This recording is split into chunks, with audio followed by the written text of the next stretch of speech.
Hello everyone, I am Shyam. I welcome you all to Shyam Shreen Academy.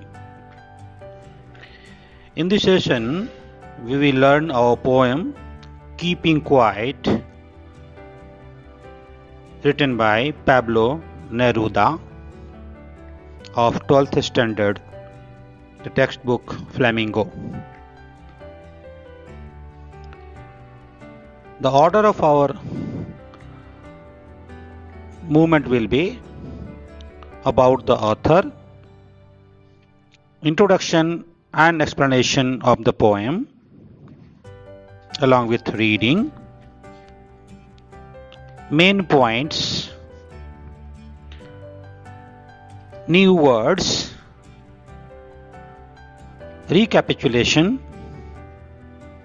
doubt session, and last but not the least, the important questions and their answers. Let us first take up the introduction of the poet. The poet of this beautiful poem, Keeping Quiet, is Pablo Neruda. He was born in 1904 and died in 1973. His pen name of Neftali Ricardo Reis Basolto.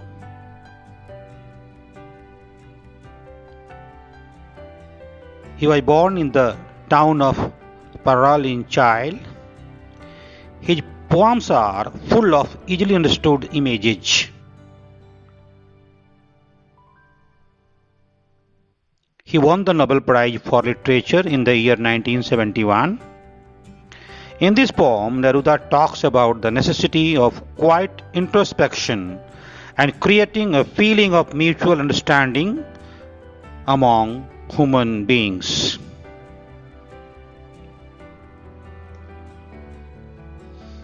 First, we'll have a reading of the poem, ideal reading. I hope you also will be reciting this poem with me. Now we will count to 12 and we will all keep still. For once on the face of the earth, let's not speak in any language. Let's stop for 1 second and not move our arms so much. It would be an exotic movement without rush, without engines. We would all be together in a sudden strangeness. Fishermen in the cold sea would not harm whales, and the man gathering salt would look at his hurt hands. Those who prepare green wars, wars with gas, wars with fire, victory with no survivors, would put on clean clothes and walk about with their brothers in the shade doing nothing.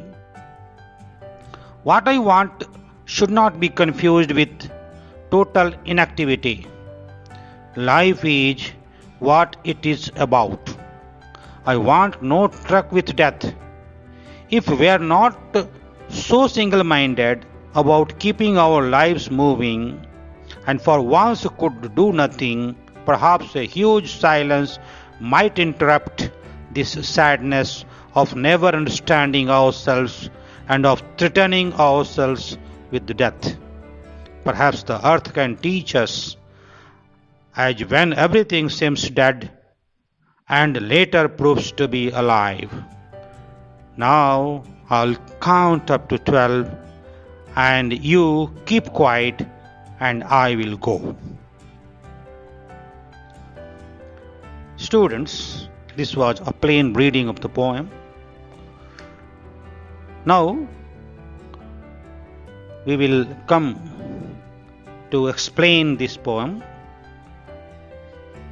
and I hope you all will be clear with the explanation which I am going to put forth.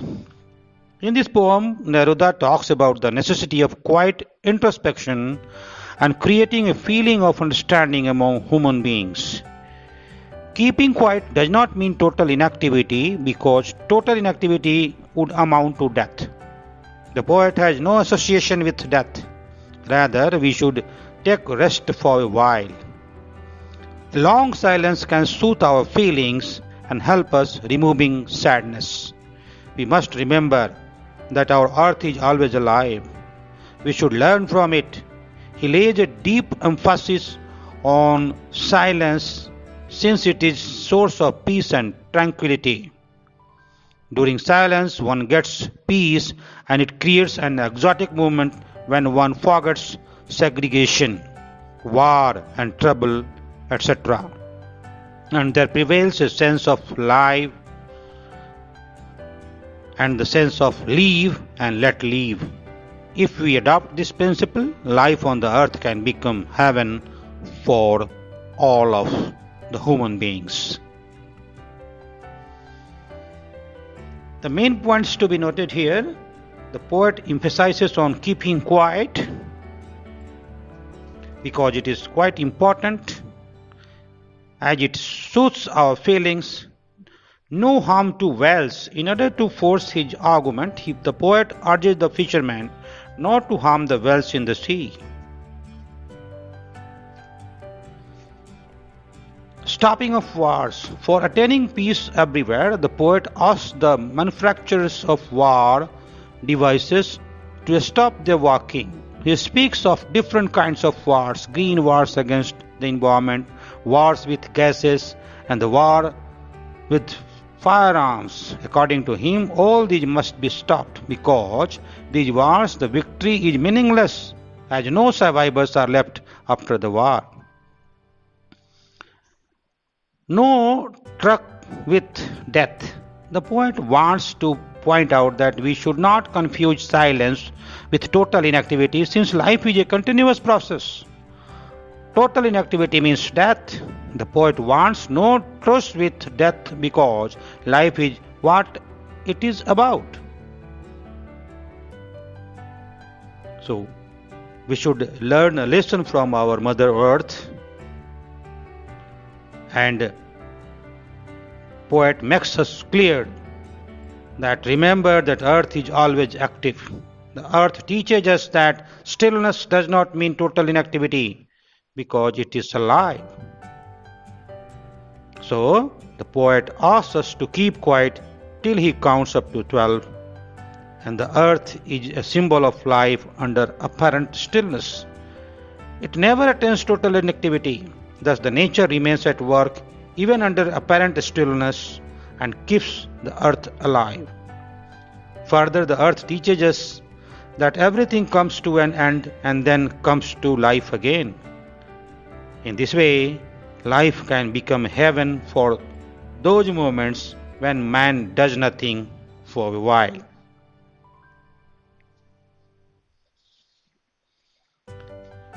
Now, few words you might find here which may be new to you. For example, I will quote: strangeness is unusual. Survivors means those who are left alive. Truck with means associate with. Threatening means causing a threat. The very word quiet, Q-U-I-E-T, means silence. So you might find some more new words. All words are simple in this poem, so you can just deal with those words yourself.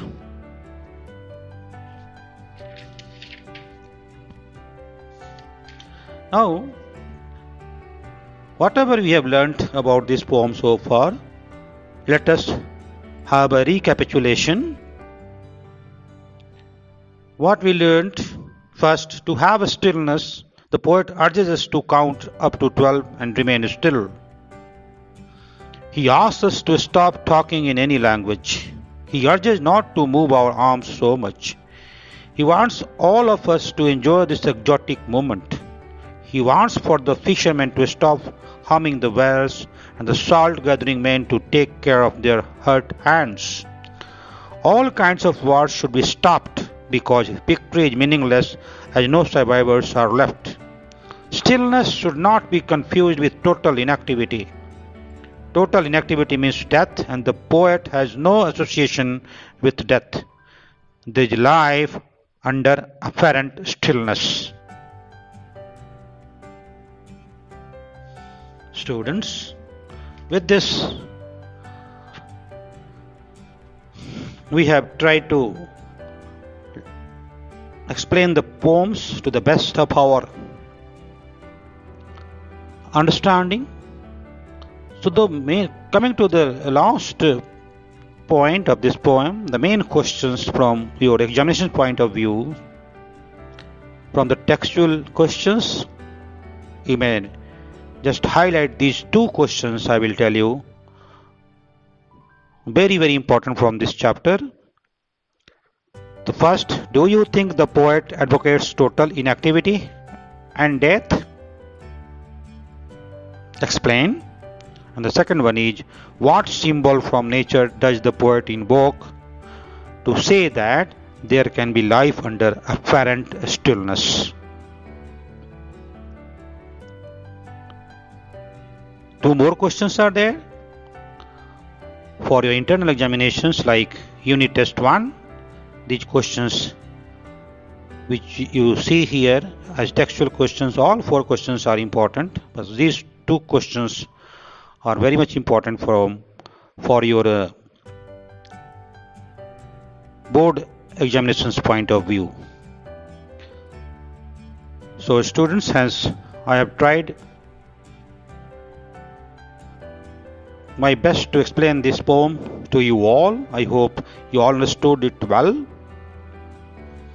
If you have any doubt in your mind, let me know through the comment box of this video. Thank you everyone. Thank you very much.